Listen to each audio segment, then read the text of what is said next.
கடவுளுடன் காலை வணக்கம். புனித மத்தேயு எழுதிய நற்செய்தி 18ஆம் அதிகாரம் 15 முதல் 20 வரை உள்ள இறைவார்த்தைகள்.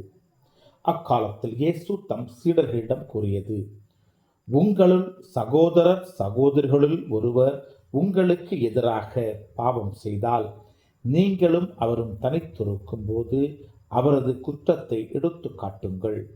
அவர் உங்களுக்கு செவிசாய்த்தால் நல்லது, உங்கள் உறவு தொடரும்.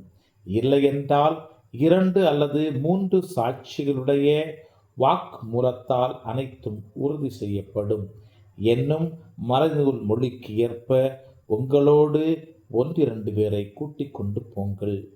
அவர்களுக்கும் செவி சாய்க்காவிடில் திருச்சபையிடம் கூறுங்கள்.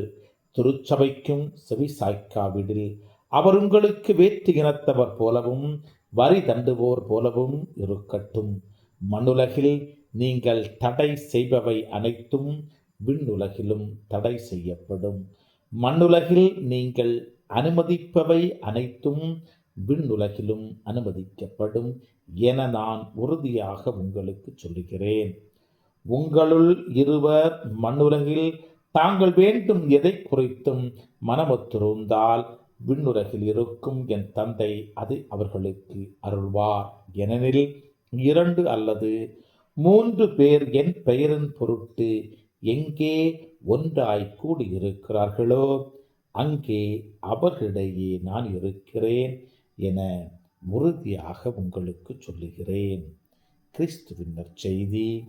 இந்த நாள் இனிய நாளாக அமைய வாழ்த்துக்கள்.